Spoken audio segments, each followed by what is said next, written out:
Hi, അപ്പോൾ നമ്മൾ ഇന്ന് കോഴിക്കോട് ബീച്ചിലാണുള്ളത്. ചെറിയൊരു ഇംഗ്ലീഷിലെ ചലഞ്ചുമായിട്ടാണ് വന്നിരിക്കുന്നത്. കുറച്ച് ആൾക്കാരുടെ അടുത്തൊക്കെ പോയിട്ട് ആൻസർ ചെയ്യാൻ പറ്റുന്നുണ്ടോ എന്ന് നമുക്ക് നോക്കാം. വരൂ നിങ്ങൾ എന്തിനു പഠിക്കുന്നവരാ? ഞാനിവിടെ 2-3 വേർഡുകൾ കാണിക്കാം. ആ വേർഡിന്റെ പ്രൊനൗൺസിയേഷൻ ആണ് നിങ്ങൾ പറയേണ്ടത്. പോയിട്ട് പഠിച്ച ആൾക്കാരല്ലേ? 2 കൊടുക്കട്ടെ. അങ്ങോട്ട് കൊടുക്കുമാരേട്ടാ. ആദ്യത്തെ വേർഡ് ഇതാണ് menu. Menu menu menu menu. ഇത് 4 പേരും തെറ്റായിട്ടാണ് വായിച്ചിട്ടുള്ളത്. ഇത് ആക്ച്വലി മെനു അല്ല, ദിസ് ഇസ് മെനു എന്ന് പറയാ. അടുത്ത word coupon. Coupon. Coupon. Correct ആയിട്ടുള്ള പ്രൊനൗൺസിയേഷൻ കൂപ്പോൺ. കൂപ്പോൺ എന്നാണ് വായിക്കുക. ഈ അറിവ് എവിടുന്ന് കിട്ടി? പത്രത്തിൽ നടിച്ചു മാറ്റിയതാ. Third one in the list Wednesday. Wednesday. Wednesday. Wednesday. Wednesday. Wednesday അല്ല, വെൻസ്ഡേ. 2-3 പേര് ശരിയാക്കിയിട്ട് ഇവിടെ പറഞ്ഞിട്ടുണ്ട്. എന്തായാലും last word in the list schedule. Schedule. Schedule. Schedule. Schedule. അങ്ങനെ എന്താ? ഉറക്കെ ലൗഡ്. ഷെഡ്യൂൾ. ഷെഡ്യൂൾ. ഷെഡ്യൂൾ. ഇത് രണ്ടും തെറ്റാ ആക്ച്വലി.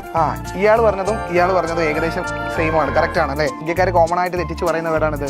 ഷെഡ്യൂൾ എന്നാ പറയാം മലയാളികളും. അപ്പൊ ഇവര് 2 പേരും ശരിയാക്കിയ സ്ഥിതിക്ക് 2 പേർക്കും നമുക്ക് ചെറിയൊരു സ്വീറ്റ് കൊടുക്കാം. ഇപ്പൊ എനിക്കൊരു ബിരിയാണി കഴിക്കാൻ തോന്നുന്നു എങ്ങനെ ഇംഗ്ലീഷിൽ പറയാത്? I would like to eat biryani. Okay. I want to eat a biryani. Okay. I like to have a biryani. ഈ ഐ വുഡ് ലൈക്ക് ടു എന്ന് പറഞ്ഞാൽ എനിക്ക് താല്പര്യം ഉണ്ട് എന്നാണ്. എനിക്ക് കഴിക്കാൻ തോന്നുന്നു എന്നല്ല, എക്സാക്ട് ട്രാൻസ്ലേഷൻ അല്ല. അത് ഫീൽ ലൈക്ക് ഡൂയിങ് എന്നാ. Feel like having A biryani. എങ്ങനെ പറയുന്നത്? I feel like having A biryani.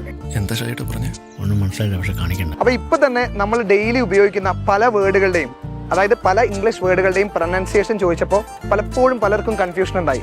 ചിലരിത് തെറ്റായിട്ടാണ് പറഞ്ഞത്, പക്ഷെ ചോദിച്ചതെല്ലാം ബേസിക് ആയിട്ടുള്ള എല്ലാവരും അറിഞ്ഞിരിക്കേണ്ട വേർഡുകൾ തന്നെയല്ലേ അല്ലേ?